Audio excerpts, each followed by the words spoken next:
Welcome sa Tagalog Horoscope, ang iyong gabay sa pang-araw-araw na buhay.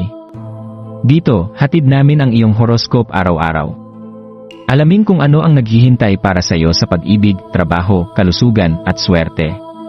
Samahan kami para mas maunawaan mo ang mensahe ng universo para sa iyong araw. Huwag kalimutang mag-subscribe, i-like ang aming mga video, at i-share sa iyong mga kaibigan. Simulan natin ang araw ng may inspirasyon mula sa mga bituin.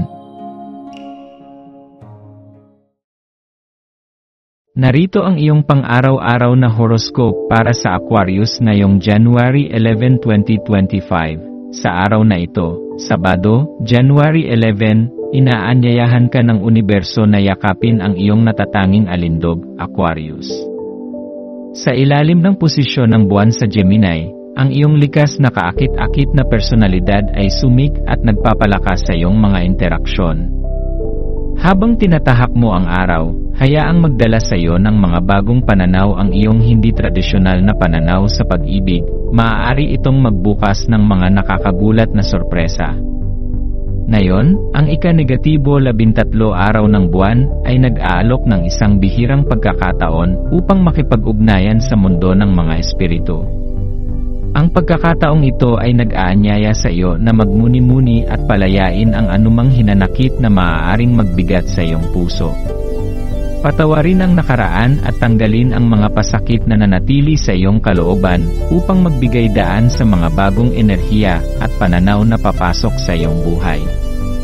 Ang pakiramdam ng sobrang kasiglahan ay maaaring magdulot ng parehong inspirasyon at pagkaabala, kaya mahalaga na maghanap ng balanse sa iyong kasalukuyang estado ng enerhiya.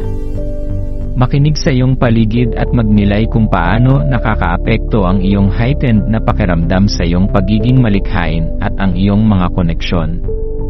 Yakapin ang sigasig na ito at hayaang ito ang magtulak sa iyo patungo sa mga bagong landas ng pagtuklas.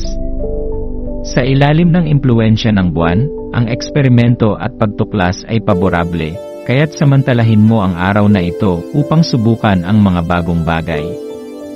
Maging ito man ay pagsubok ng isang bagong libangan, pag-explore ng mga hindi pamilyar na lugar, o pagbabalik sa isang nakaraan na hilig, hayaan mong magningning ang iyong kuryosidad. Ang araw na ito ay para sa iyo, at hinihikayat ka ng universo na lumabas sa iyong comfort zone. Pagninilay, ngayong araw, ang universo ay nag-aanyaya sa iyo na magsaliksik at maging bukas sa mga bagong posibilidad. Ang mga pagkakataon na magbukas ng bagong pananaw at karanasan ay tila dumating sa iyong buhay. Sa kabila ng iyong likas na pagkabihasa sa pagiging matalino at malikhain, may mga pagkakataon na ang tunay na pagkatuto ay natatagpuan sa mga hindi inaasahang pagsubok. Ang mga paghihirap at pasakit na iyong dinanas ay nagsisilbing mga hakbang tungo sa personal na paglago at mas mataas na pag-unawa sa iyong sarili at sa mga tao sa paligid mo. Huwag matakot magbukas ng bagong pinto, sapagkat sa bawat hakbang ay makikita mo ang isang bagong piraso ng iyong sarili.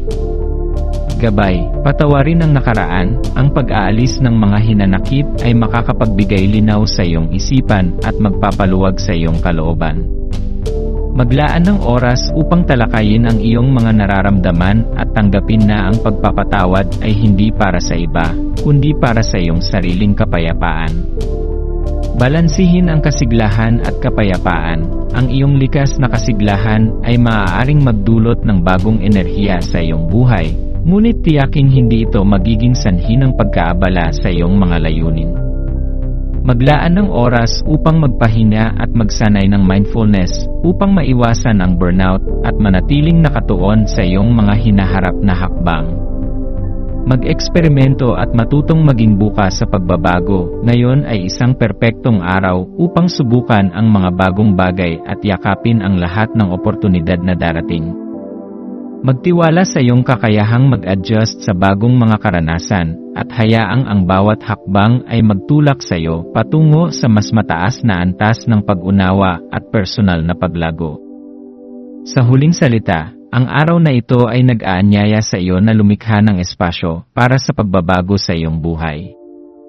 Maglaan ng oras upang magmuni-muni at magpatawad, at maging bukas sa mga bagong posibilidad.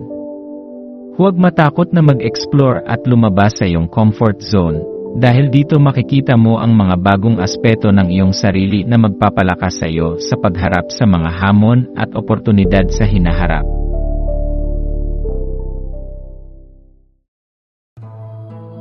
Maraming salamat sa panonood ng iyong horoscope ngayon araw. Naway gabayan ka ng mga bituin sa iyong landas. Huwag kalimutang mag-like, share, at subscribe para sa iba pang cosmic na kaalaman. Hanggang sa muli, manatiling konektado sa universo.